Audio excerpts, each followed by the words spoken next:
감사합니다. 오늘 우리가 함께 나누실 말씀은 시편 16편 11절 한 구절인데요. 짧아요. 우리 함께 읽어보도록 하겠습니다. 시작. 주께서 생명의 길을 내게 보이시리니 주의 앞에는 충만한 기쁨이 있고 주의 오른쪽에는 영원한 즐거움이 있나이다. 아멘.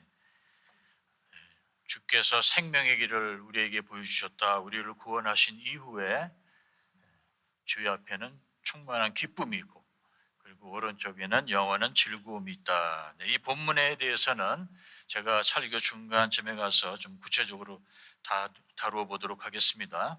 먼저 제가 지켜본 바에 의하면은 구원 이후 우리의 신앙생활하는 그 모습, 유형을 크게 세 가지로 나누어 볼 수 있을 것 같아요. 물론 이 세 가지 유형의 특징이 있는데 이 특징들이 한 개인의 신앙생활에 조금씩 다 섞여져 있어요. 그러나 그 중에서 두드러지는 이 특징이 있습니다. 그래서 이 두드러지게 나타나는 특징에 따라서 신앙생활을 제 나름대로 세 가지 유형을 한번 나눠봤어요. 이렇게 나눠봤습니다. 한번 보실까요? 첫째는 문제 해결형입니다. 둘째는 과제 수행형, 그리고 세 번째 마지막은 축제 향유형이라 한번 이렇게 나눠봤는데 우리 하나하나씩 함께 살펴보도록 하겠습니다. 첫째가 문제 해결형이에요. 이 문제 해결형 신앙인은 인생을 살다가 일어나는 다양한 종류의 문제를 해결하기 위해서 하나님께 도움을 청합니다. 당연히 우리는 어려움이나 문제가 있을 때 하나님께 기도와 간구로 하나님의 도움을 청해야죠. 성경에는 그런 사례가 너무나도 많습니다. 대표적인 인물이 구약에 나오는 히스기야 왕인데요. 여러분 아시다시피 아수르 군대가 예루살렘을 포위했을 때 히스기야 왕은 어찌할 바를 몰라 이 문제를 해결하고자 하나님께 엎드려 도움을 청합니다. 구약 본문은 히스기야 왕이 듣고 그 옷을 찢고 굵은 배를 입고서 여호와 전에 들어가서 그 앞에 엎드려서 구해달라고, 우리를 이 손에서, 아수르의 손에서 구해달라고 간구를 합니다. 또한 그가 나중에 병들어서 죽게 됐을 때도 그 문제를 해결해 달라고 다시 또 하나님께 간구하는 모습을 우리가 기억하고 있습니다. 그때 히스기야가 병들어 죽게 되매 히스기야가 낯을 벽으로 향하고 여호와께 간절히 기도했다 하는, 심히 통곡하면서 하나님께 매달려 결국 응답받고 15년의 삶을 연장할 수 있었다는 이야기는 우리가 너무나도 잘 알고 있습니다. 이렇게 위기 상황에 처했을 때 간절한 마음으로 울면서 하나님께 도움을 청했더니 기적적으로 문제가 해결한 적이 아마 성도님의 삶에서도 글쎄요 한두 번은 있지 않았을까 제가 한번 감히 짚어봅니다. 그러게 우리도 이 건강 문제, 또 뭐 부부 문제, 경제 문제, 또 사업 문제, 자녀 문제 등등 이런저런 문제 때문에 우리가 괴롭고 또 두렵거나 불안할 때 하나님께 이 문제를 해결해 달라고 조르는 것이죠. 왜냐하면 인자하시고 자비하신 하나님이 우리의 간구를 들어주실 때가 종종 있기 때문입니다. 이렇게 응답받아서 골칫거리였던 문제가 해결이 되면요 신앙생활을 하는 게 재미가 있어요. 다만 이 재미의 습관이 되어 기도하고 말씀 읽고 그리고 예배드리는 그 목적이 문제를 풀기 위한 수단이 되는 경우가 있다는 것입니다. 그래서 다양한 문제들, 또 뭐 이런저런 사회적 불공평, 다양한 문제들의 답을 얻기 위해서 하나님을 찾는데, 문제가 해결이 되거나 또 문제의 답을 찾으면 좋죠. 그런데 문제가 자신이 원하고 기대했던 만큼 또는 그 기간에 해결이 되지 않거나 또는 원하던 답을 얻지 못했을 때 대부분 실망하고 낙심하고 신앙의 회의를 느끼게 돼서 이 교회를 떠나는 경우가 종종 있어요. 그래서 이 첫 번째 유형은 신앙생활 초보자들에게서 주로 발견되는 유형입니다. 문제가 해결이 되지 않아서 떠나는 성도가 있는가 하면은 오히려 더 반대로 문제가 해결이 됐기 때문에 하나님을 또 멀리하는 경우도 또 있습니다. 이 인간이 원래 이 간사스러운 존재이기 때문에 하나님의 은혜로 또 자비로 문제가 해결이 되면은 감사하고 더욱더 하나님께 가까이 다가가야 하는데 문제가 해결되면 하나님과 멀어지는 경우가 있다는 겁니다. 구약의 이집트 바로 왕이 대표적인 예입니다. 하나님이 재앙이 임하니까 그 문제를 어떻게 해결할 줄을 몰라서 모세의 바지 가랑이를 붙잡고서는 너희 하나님께 좀 잘 말해서 또 한 번 좀 봐달라고 좀 부탁을 해라, 간구를 해라. 그래서 문제가 해결이 되고 나면은 다시 마음이 완고해져서 하나님을 등한시합니다. 그러다가 또 문제가 터지면은 다시 또 하나님을 찾는 그런 간사한 모습을 그가 보이지 않았습니까? 급할 땐 간절한 마음으로 구했지만 상황이 달라지고 문제가 해결이 되니까 그 간절한 마음도 사라져 버리고 원래 옛 모습으로 돌아가 버리는 겁니다. 하나님의 백성인 우리도 별반 다르지 않습니다. 급할 때는 간절히 하나님께 기도하고 주님께서 원하시는 삶을 살겠다고 약속합니다. 맹세까지 하지요. 그러나 하나님께서 우리의 간구를 들으시고 그 상황을 문제를 해결해 주시면요, 이 바로 왕처럼 곧바로 마음을 돌이켜 자신이 원하는 삶을 살아버리고 맙니다. 그래서 이런 신앙생활 패턴을 가진 성도는 문제가 없으면 하나님을 멀리하고 교회도 안 나오다가 또 문제가 생겨야 그때야 다시 어슬렁어슬렁 하나님을 찾아 교회로 옵니다. 자, 우리가 한 가지 여기서 인정해야 할 것이 있습니다. 하나님은 우리가 하나님께 이 문제를 해결해 달라고 간구한다고 해서 우리의 문제를 다 해결해 주는 것은 아닙니다. 독생자 아들 예수님도 십자가에 달리기 전에 겟세마네 동산에서 이 문제를 좀 어떻게 해결해 줄 수 없겠습니까? 하고 하나님 아버지께 여쭤봤지만 결국 예수님은 십자가에 달려 죽었지 않았습니까? 하나님에게는 독생자 아들의 간구도 아니면 아닌 것이에요. 하물며 우리의 문제를 해결해 달라고 하나님께 우리가 기도하고 간구했지만 하나님이 안 들어주신 때가 있다는 거예요. 화낼 필요도 없고 섭섭해할 필요도 없어요. 하나님이 보시기에 이건 아니다 그러면 아닌 거예요. 혹시 나는 하나님을 내 삶의 주인이 아니라 내 문제를 해결해 주고 내 소원을 들어주는 램프, 비비면 램프의 요정 같은 그런 존재를 내가 요즘 하나님을 대하고 있지는 않은지, 그렇게 살고 있지 않는지 한 번 정도는 오늘 점검해 봤으면 좋겠습니다. 자, 두 번째는 어떤 유형인가? 과제 수행형입니다. 이 유형은 어려움은 풀어나가야 할 과제이지 해결해야 할 문제가 아니라는 믿음을 소유한 자들입니다. 문제를 그러므로 문제로 보지 않고 하나님이 나의 믿음을 테스트하기 위해서 나의 믿음을 더 견고하고 강하게 만들기 위해서 주는 훈련 과제로 봅니다. 그래서 굉장히 능동적이고 적극적인 자세를 취하게 돼요. 삶에서 우리가 마주하는 어려움들을 피할 수 없는 현실입니다. 하지만 중요한 것은 우리가 그 어려움을 문제로만 보는가 아니면 하나님이 우리에게 나에게 주신 과제로 보는가, 시각 문제라는 겁니다. 시각이 중요해요.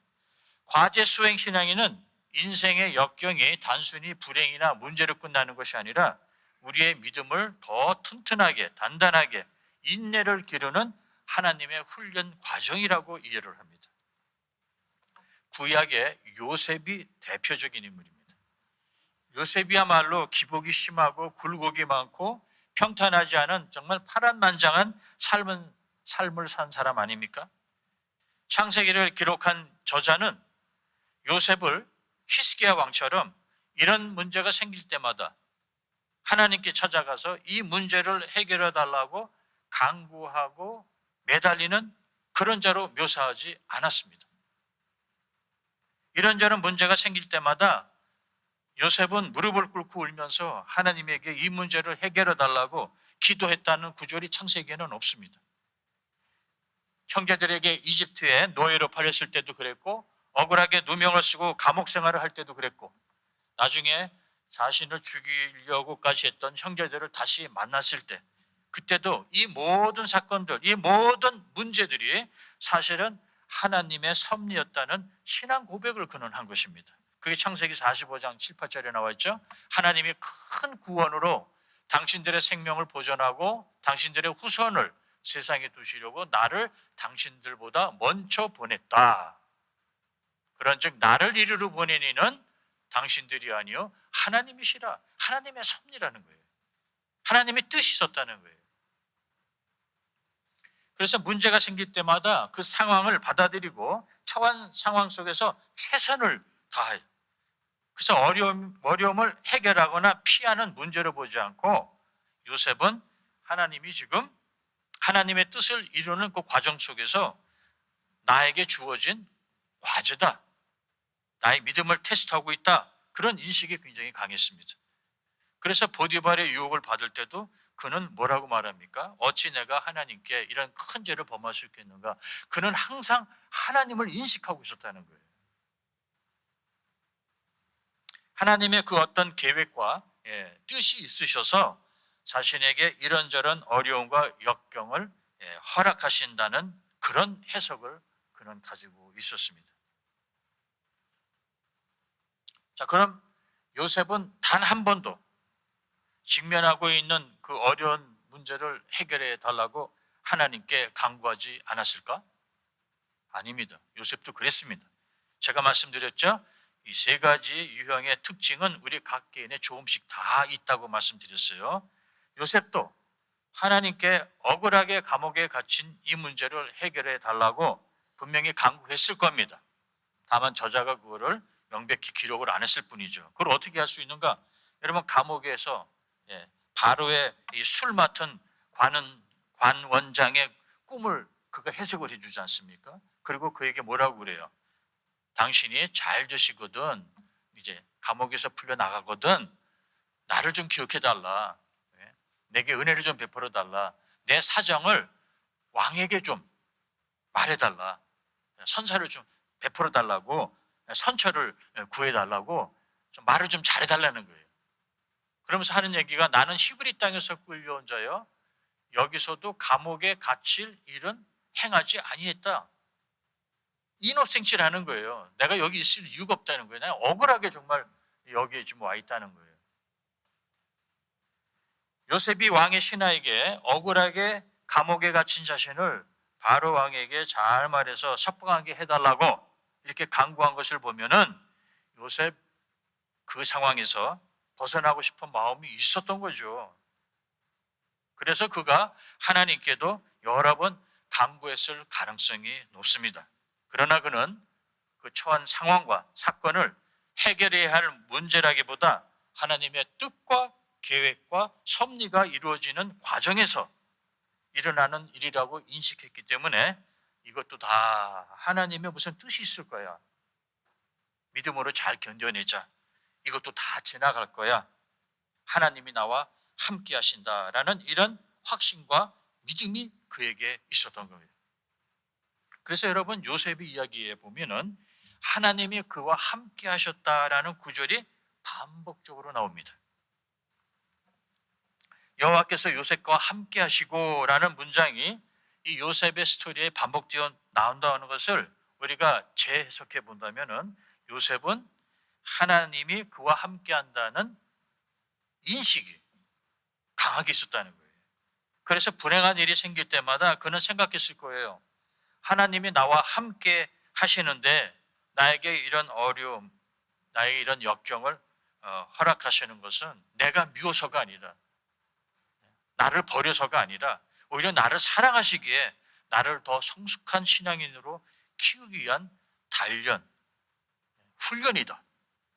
지금은 내가 잘 이해가 되지 않지만 아직 드러나지 않은 하나님의 무슨 큰 뜻이 있을 것이다.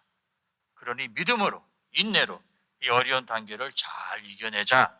그래서 요셉은 처해진 상황에서 최선을 다하는 모습을 우리에게 보여준 것입니다. 요셉은 하나님이 자신과 함께 하신다는 확신이 있었기 때문에 현재 자신에게 일어나고 있는 문제나 나쁜 조건마저도 하나님의 뜻이 있을 것이라 그리 믿고 그 상황에서 최선을 다한 것입니다.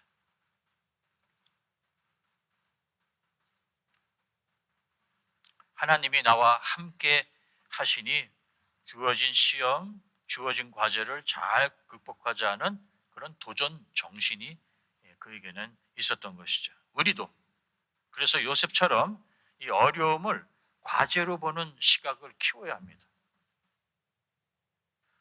우리가 어려움을 바라보면 그 어려움이 문제가 되고 그 순간 우리가 하나님을 바라보게 되면 그 문제가 과제가 됩니다.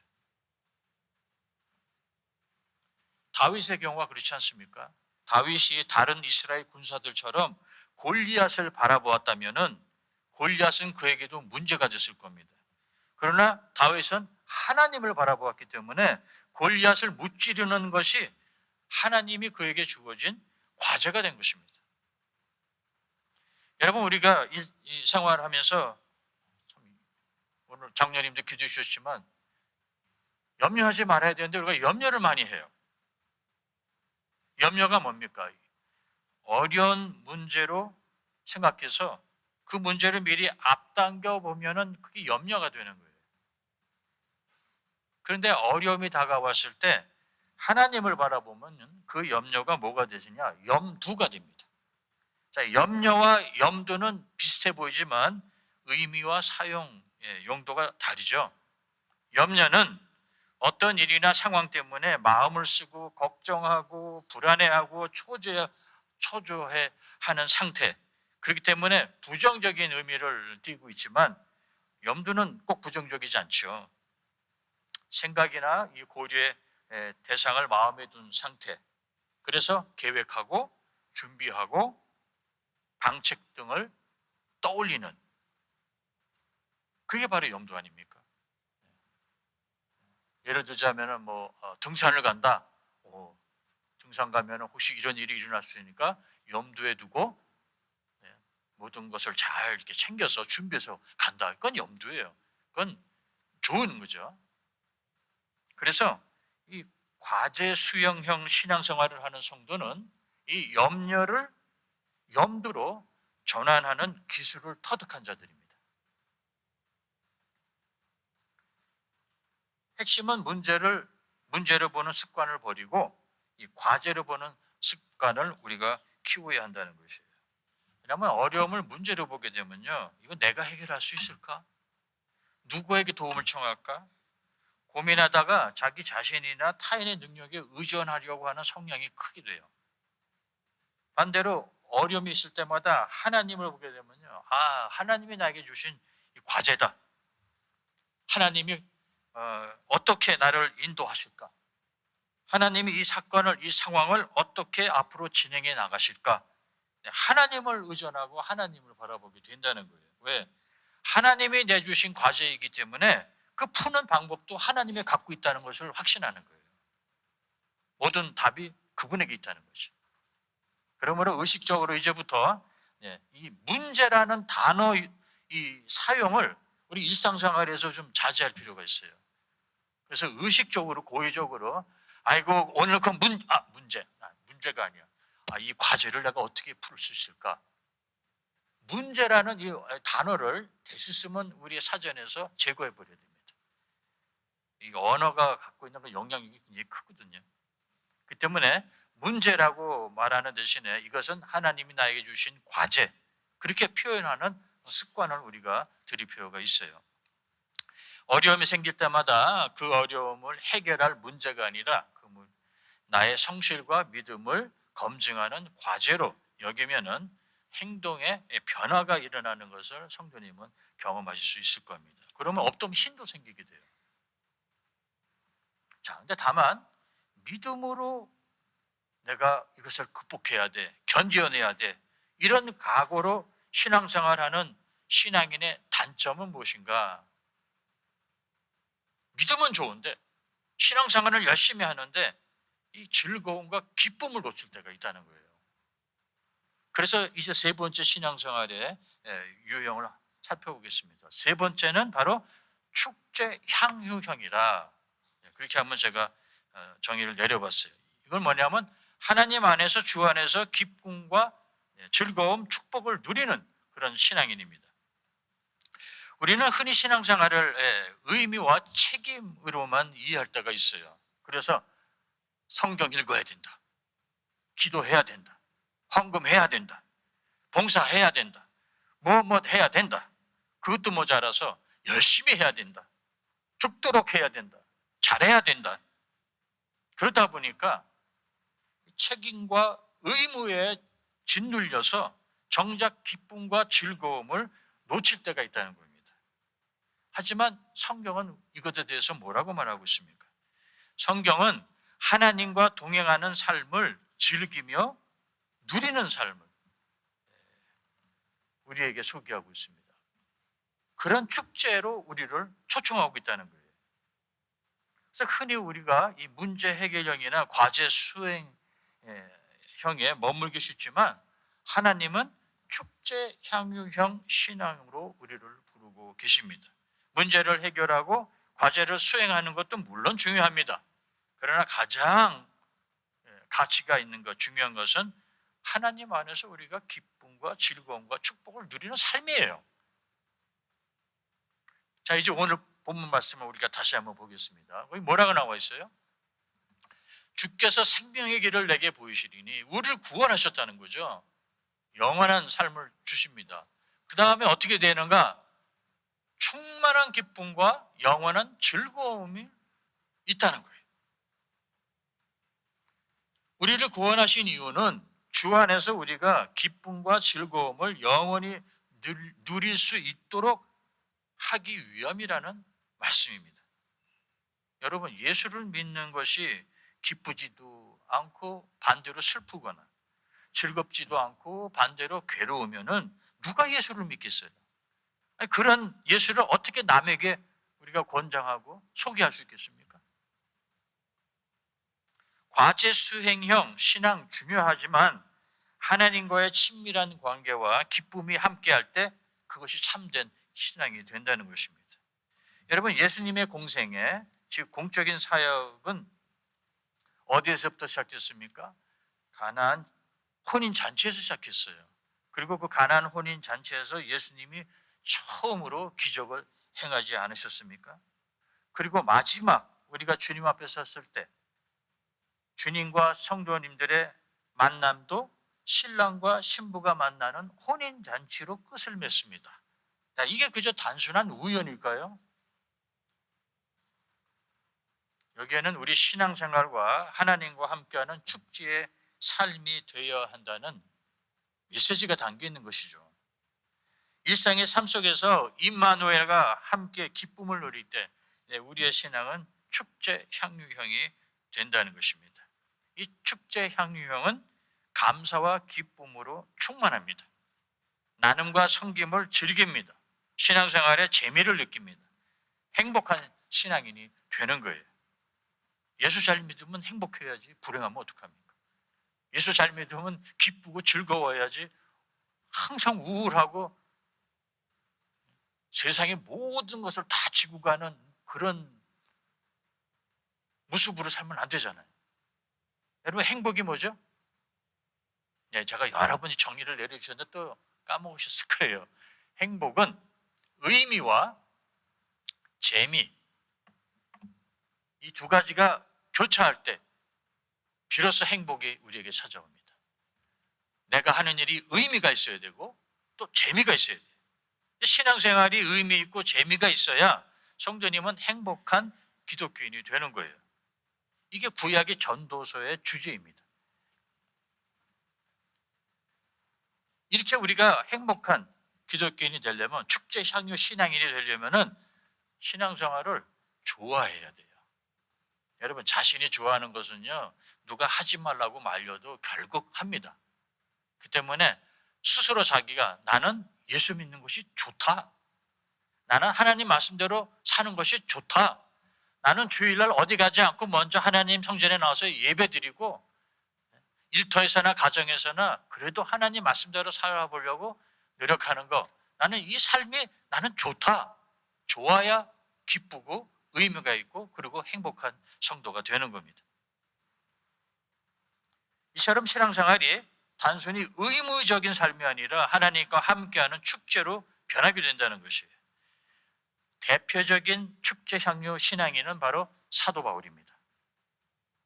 여러분, 빌립보 도시에서 전도를 하다가 복음을 전하다가 이 사도 바울과 실라가 감옥에 갇히게 되죠. 그때 그 감옥 속에서 그들이 무엇을 했죠? 입속으로만 속삭인 것이 아니라, 중얼거린 것이 아니라 다른 죄수들이 다 들을 수 있을 정도로 크게 그 안에서 기도하고 하나님을 찬송했다고 성경에 기록되어 있어요. 한번 볼까요? 한밤중에 바울과 실라가 기도하고 하나님을 찬송하며 죄수들이 듣더라, 이렇게 기록되어 있습니다. 사도 바울과 실라가 이 어두컴컴한 감옥에서 찬송을 했다고 그럽니다. 자, 그런데 이 두 사람의 신체적 상태가 어떠했는지 여러분 아십니까? 바로 그 두 사람 보면요, 많이 친 후에, 즉 두 사람이 많이 얻어맞았어요. 그리고 그들은 깊은 옥에 갇혔고, 그 다음에 그 발에는 착고로 그 발이 든든히 채워졌다, 이렇게 돼 있어요. 이상하지 않습니까? 그들은 많이 얻어맞은 상태, 그렇기 때문에 온몸이 쑤시고 아팠을 겁니다. 그뿐만 아니라 그 어두컴컴한 옥에 갇혀서 그 발은 착고에 억눌려 더욱더 아팠을 겁니다. 그러면 끙끙 신음을 하면서 이거 하나님께 간구해야 되는 거 아니에요? 저 같으면 그렇게 할 것 같아요. 하나님, 이거 좀 통증을 해결해 주시옵소서. 하나님, 빨리 옥에서 좀 이 감옥에서 빠져나갈 수 있게 해 주시옵소서. 도와주시옵소서. 직면하고 있는 이 문제들을 좀 해결해 달라고 하나님께 매달렸을 거예요. 그런데 이 두 사람은 그렇게 하지 않았습니다.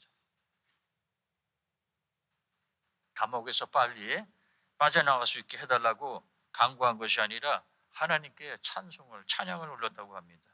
이 문제 해결 스타일과 전혀 다른 태도를 취한 거예요. 그리고 과제의 수행형이었던 요셉과도 다른 행동을 취했죠. 창세기에 보면은 요셉이 감옥에 갇혀 있는 동안에 하나님께 영광을 돌리고 찬양을 했다는 구절은 없습니다. 자, 그러면 요셉과 이 사도 바울의 차이가 무엇인가? 왜 요셉은 과제 수행형이고 사도 바울은 그러면 축제 향유형인가? 차이가 어디에 있다고 여러분 생각하십니까? 바로 부활신앙입니다. 사도 바울은 부활신앙이 있었기 때문에 감옥에 있으면서도 하나님께 찬양을 할 수 있었던 거예요. 왜? 그는 부활하신 예수님을 다메섹으로 가다가 직접 만난 사람이에요. 그래서 그는 로마서에 이런 고백을 할 수 있었던 겁니다. 우리가 살아도 주를 위하여 살고 죽어도 주를 위하여 죽나니 그러므로 사나 죽으나 우리가 주의 것이로다. 이 말씀이 무슨 뜻입니까? 사나 죽으나 주님과 우리의 관계에는 아무런 문제가 없다는 자신감입니다. 부활과 영생에 대한 믿음과 확신이 있는 자만이 할 수 있는 고백입니다. 그래서 사도 바울은 또 이렇게 고백합니다. 내가 그 둘 사이에 끼었으니 차라리 세상을 떠나서 그리스도와 함께 있는 것이 훨씬 더 좋은 일이라.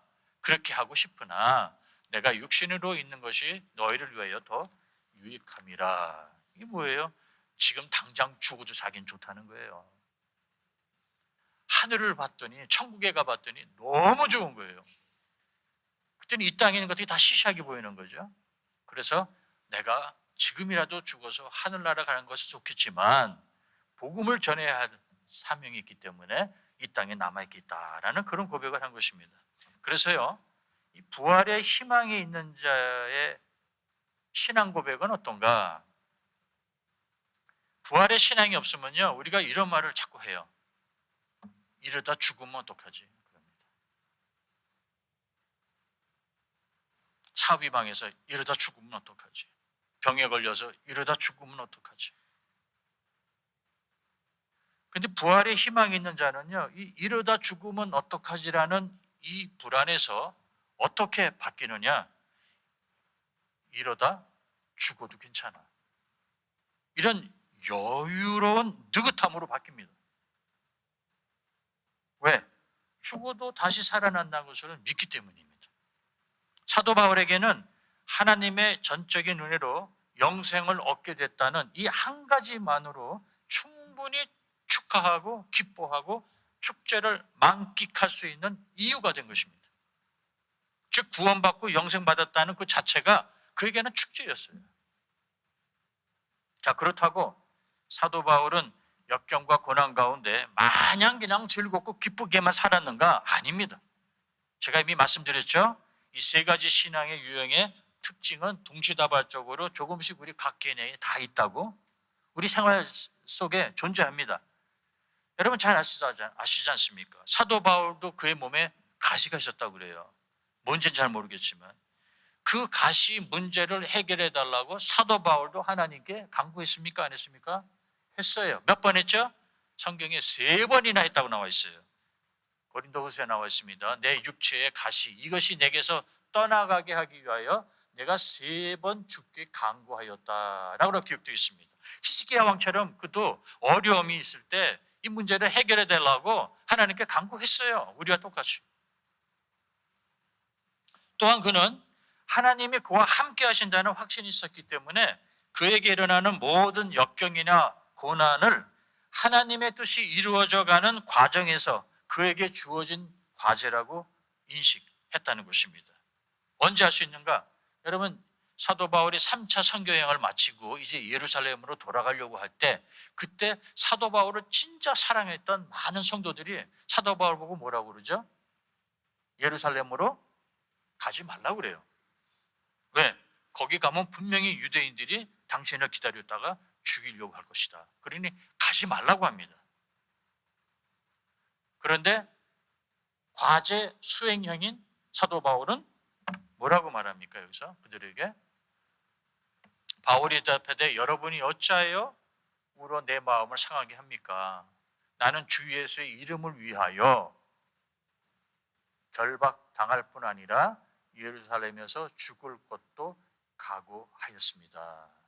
그 때문에 문제를 해결해 달라고 기도하는 문제 해결형. 하나님이 그에게 주신 과제를 최선을 다해서 수행하겠다는 과제 수행형. 그래서 결국 그는 예루살렘뿐만 아니라 어디까지 갑니까? 복음을 들고 로마까지 간 거예요.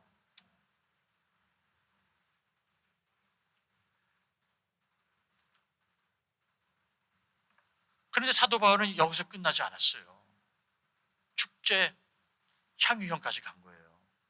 저는 개인적으로 우리 연합교회 성도님들은 다 이 축제 향유형 신앙인이 되었으면 좋겠어요. 그러려면 어떻게 되는가? 감사와 기쁨을 성도님의 삶에서 가장 으뜸 가는 가치로 설정을 하셔야 됩니다. 돈도, 명예도, 지식도, 건강도 좋지만 내 마음에 감사와 기쁨이 있는지, 내 마음의 감사와 기쁨을 빼앗아가는 것이 혹시 내 삶에 있지는 않은지 매 순간 점검하셔야 된다는 거예요. 만약 내가 더 많이 가졌는데도 마음속에 감사와 기쁨이 없다면은 한 부분을 포기하더라도 감사와 기쁨을 회복할 용기가 나에게는 있는지, 또 높은 것에 올라갔는데도 감사와 기쁨이 없다면은 차라리 내가 다시 내려와서 잃었던 감사와 기쁨을 회복할 용기가 있는지, 비록 낮은 것에 있지만 하나님과 지금 함께하고 있다는 그 자체만으로도 감사와 기쁨을 느낄 수 있는지를 스스로 물어보고 답하실 수 있어야 됩니다. 하나님이 인간을 창조하실 때 우리 그 마음에 영생에 대한 소망을 심어주셨어요. 그래서 아무런 부족함이 없이 영원히 죽지 않는 신령한 몸을 가지고 하나님과 함께 기쁘게, 즐겁게, 행복하게 영원히 사는 것. 이게 바로 하나님이 인간을 창조하신 목적입니다. 누가 그랬죠? 죽음은 마침표가 아니라 쉼표다. 죽는다고 끝나는 것이 아니라 우리의 삶은 계속 진행된다는 그 사실을 성도님이 진짜 믿는다면은 우린 이 땅에서 좀 더 여유롭게 그리고 느긋한 마음으로 살 수 있습니다. 여러분, 사람은요, 여유와 느긋함이 있어야 기쁨을 제대로 만끽할 수 있습니다. 초조해하고 불안해하고 조급한 상태로 기쁨을 제대로 나눌 수가 없죠. 비행기를 타고 해외여행하다 보면 중간에 커넥션 할 때가 있어요. 근데 어떨 때는 뭐 연착 연발해가지고 이 커넥션 시간이 길어질 때가 있습니다. 저는 한번 10시간 동안 그 비행기를 기다린 적이 있는데, 여러분, 탑승하려면 앞으로 10시간이나 남았어요. 근데 그때 뭐 괜히 바삐 뛰어서 탑승 게이트까지 뛰어갈 필요가 있을까요? 이미 탑승권은 정해졌고 게이트도 어딘지 알게 됐으니까 대개 어떻게 합니까? 화장실 가기도 하고 여기저기 가게 들려서 물건도 구경도 하고 앉아서 커피 한 잔도 마시고 여유 있게 느긋하게 탑승 시간을 기다리지 않습니까? 우리가 그런 삶을 지금 살고 있는 거예요. 이미 하늘 시민권 다 따셨잖아요. 이미 우리가 어디로 갈지 다 알고 계시잖아요. 근데 뭐 이렇게 급하게 초조하게 그냥 여기서 안달을 하십니까? 네. 주신 그 시간을 즐기고 누리면 되는 거지. 그래서 시편 기자가 이렇게 말을 했어요. 함께 읽어볼까요? 시작. 이 날은 여호와께서 정하신 것이라 이 날에 우리가 즐거워하고 기뻐하리라. 이 날이라는 것은 하나님께서 우리에게 주신 인생 전체를 말합니다. 하나님이 인생을 우리에게 주셨는데 이 인생을 우리가 즐거워하고 기쁘게 살자. 바로 그런 말이에요. 말씀을 정리해 볼게요. 여러분, 하나님께서 우리에게 주신 이 선물, 한 번 주어진 이 인생, 이 삶을 문제들만 해결하다가 아까운 세월 다 보내시겠습니까? 아니면 뒤에 나오는 이 탕자의 형처럼 인정받기 위해서 주어진 과제만 열심히 수행하다가 저 세상으로 가시겠습니까? 하나님이 우리에게 주신 이 인생은 일단 문제도 과제도 아니라 축제입니다. 하나님이 인간을 창조하신 원래 목적이 무엇이에요? 하나님과 함께하는 것이 너무 좋아서 하나님과 함께하는 그 순간들을 우리가 즐겁게 기쁘게 향유하면서 영원히 하나님과 함께 사는 거예요. 무엇을 기념하고 축하합니까?